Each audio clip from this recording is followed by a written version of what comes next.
وذلك بعدد من الصواريخ for attacking a transport ship. Israel's Supreme Court has ruled that the army must draft the country. Hezbollah experts have also warned that the Taliban regime in Afghanistan could also...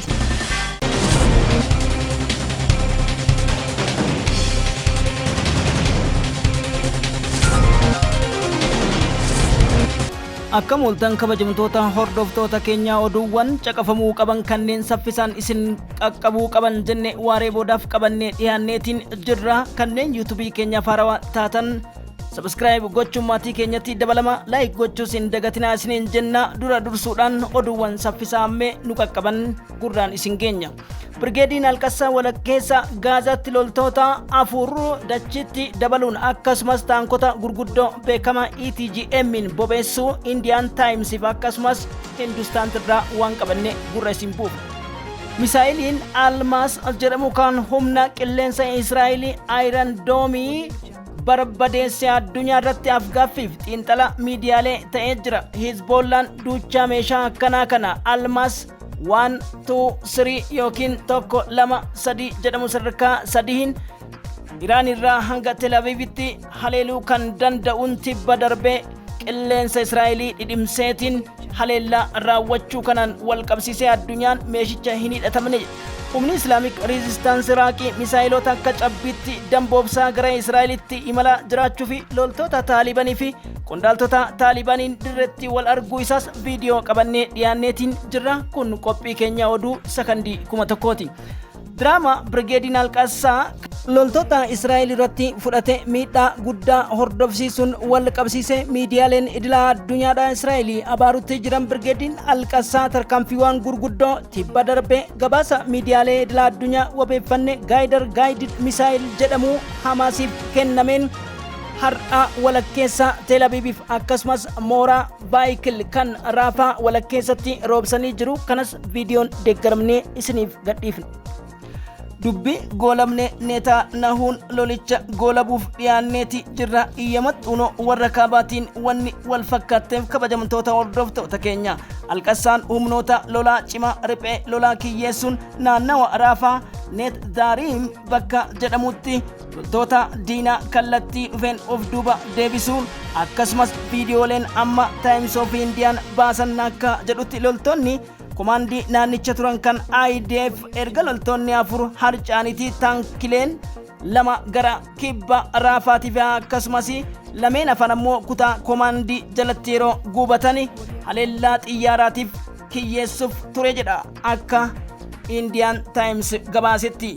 Humni cimaan Brigadiin Alqassaadha jirra jechuun agarsiisa daawwii waraanaatis agarsiisee jira.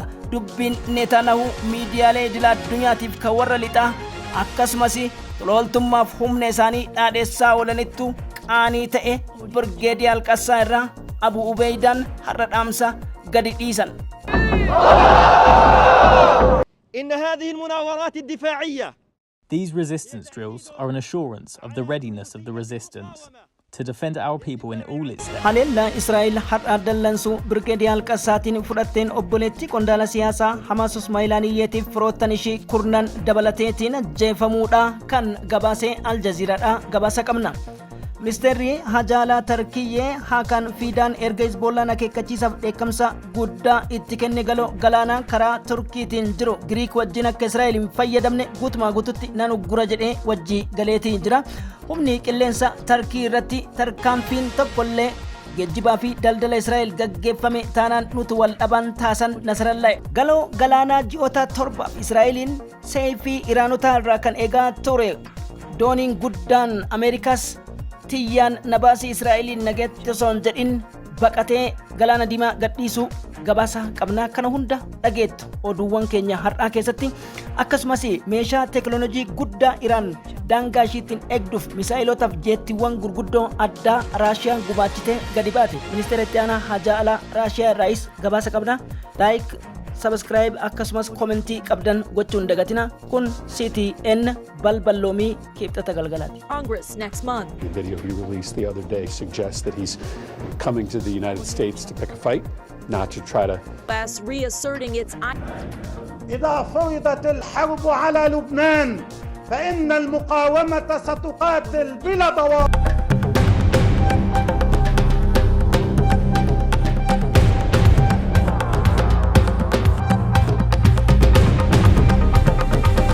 Gabaasni Times of India akka jedhutti Hamas releases dramatic footage of anti-tank guided missile destroying IDF armored vehicle in Gaza jedhuun humni Hamas Brigadiin Al-Qassaa Raafatti roobootiiwwan dhoksaa ittiin adamsaman taankota haleellaa lama irratti qiyaafachuun haleellaa itti je'ame oomisha farra taankii kan Kooriyaa ta'een Ovic Red Israeli Tanks kan jedhamu barbadeessuu isaati ganaman cireen oduu etanahu dhaqqabde jedha Hindustan TV Times of Indian.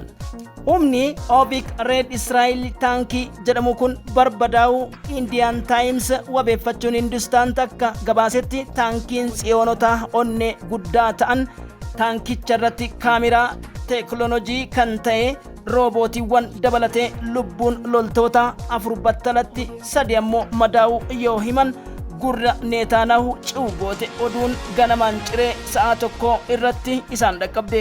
Taankichi baayikil jedhamu kuni maqaa kaameraa teeknoloojii isa amma cimaa jedhame Israa'eliin ittiin adamsuudhaaf bo'oowwan lafoo jalaa yookiin holqoota gurguddaa Israa'elii ittiin adamsuuf lafa kaatte ta'uu nuu qabatamuu qaba. Brigadiin Al-Qassaa haleellawwan gurguddaa gidduu galeessaaf kaabaa akkasumatti ripheetiin har'a ammoo gooftaa addaa Israa'eliin qiyaasaa fi teeknika lolaa jijjiirtetti itti jijjiireetiin taankii lamalata barbadeesse jedha Hindustan. إيزنهاور شمالي البحر الأحمر وذلك بعدد من الصواريخ البالستية والمجرمة. Galaana Ameerikaa Israa'el eeguuf maatiiwwaniif seefii Iraan irraa jettiiwwan 300 misaa'ilota gurguddaa hidhatee galaana irra marmaraa ture naannicha osoo Israa'eliin nageettiin jedhin gadi dhiisee bahuudha miidiyaaleen gabaasan. Miidiyaan taas kan Raashiyaa akkasumas Sputnik akka gabaasanitti Al Jazeeraan harkaa fuudhuun balballoomse. Al Arabiyaan dubbii yayyabseetiin Loltoonni Ameerikaa fi akkasumas dooniin Pentagon qabdu kan addunyaa D White jedhamuun beekamu guddichi tibba darbe jettiiwwan irratti haleelamee dandamate gadi dhiise naannicha baheedha. Iccitii kana duubaan dhiibbaan Raashiyaatii fi Iraanii akka jiru kunis teeknishaanota misaa'ilota ammayyaatiif akkasumas galoo galaanaa irratti humna cimaa kirus misaa'iliin deeggaramee fi droonotaan deeggarame gara Yamanitti erguu isaanii Pentagon karaa intelligensii yookiin CIA odeeffannoo basaasaatiin argachuu wal qabeeti.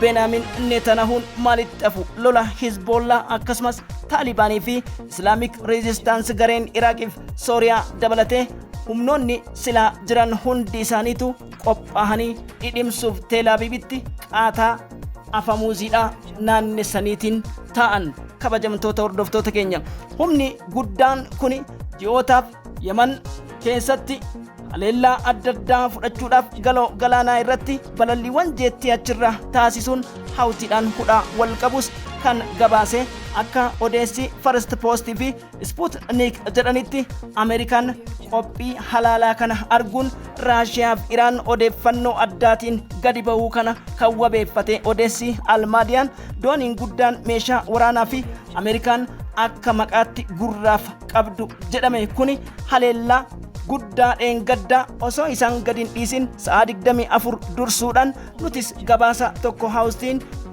dooniiwwan gurguddoo 4 dhidhimse jennee gabaasuun ni yaadatama. Taas miidiyaan Raashiyaatis har'a kana mirkaneesse. Kirus misaayilii fi diroonii Shaahid jedhamtuun laboobeetiin doonicha hojiin ala yoo godhu dooniin kun gara duubatti deebi'ee jedha.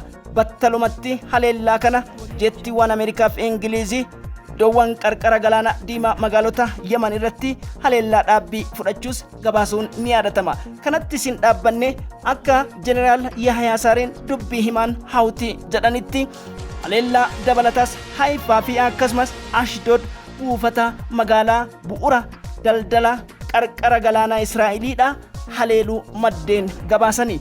Kanaan wal qabsiiseeti amma immoo dubbiin addaa iccitiin guddoon dhagamte takka maalidha? Taas wabeeffannee kanumaan wal qabsiiseetiin doomiif Iron Doomii akkamitti cabsuu danda'e? Teeknishaanota Iraanii ta'uu Peentaagoon dhageette nyaatamtan dafaatii baqadha galaana diimaarraa jechuu dubbii taastu gabaase.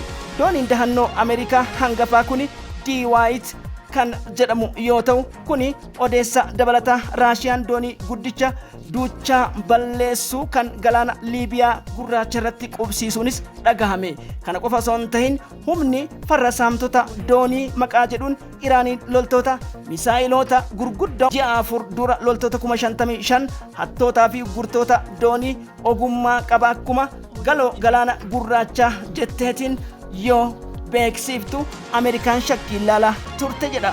Kanaan wal qabsiiseeti yoottan afran keessatti Sputniks tajaajilli oduu Raashiyaa gabaasa loltoonni doonii kanaaf doonicha hundi isaaniitiyyuu gara gabaasa teekinooloojii siistamaa teeknishaana dhukaasa misaayilota hawtii wajjin ta'uudha gabaafame. Dooniin D-Hawt akkasumas D-Eisenhower jedhamu kun rukutamuu wal qabsiisee humni Iraanii jedhanitti sarara galaanaa kana Kaaspiyaan galoo galaanaa kutaa eegumsa uggurtoota doonii addunyaa eeguudhaaf yaalii fi shaakala taasisaa jira jechuun as bahu irna wabeeffachuun gabaasnee jirra.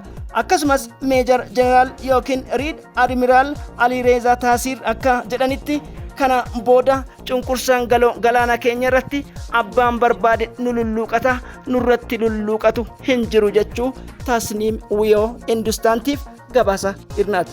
Hizbollaan sadarkaa dhaabbii loltoota 100,000 olii qabaa fi rookettiiwwan 150 misaayilota gurguddoo addunyaa irraa adda ta'e qabaachuudha beekama. Tooftaawwan rooketti Raajam MM144 harkarraa gara imala Iron Doomitti kan taasisanii fi tooftaawwan gurguddaa fayyadamuu keessatti Hizbollaan muuxannoo akka qabus Hindustaanti himeetiin jira. Oduu yeroo kanaaf qabnu kana fakkaata. Odeessa biraatii walitti deebina. Like, share, subscribe gochuun dagatina. Horaa bulaa.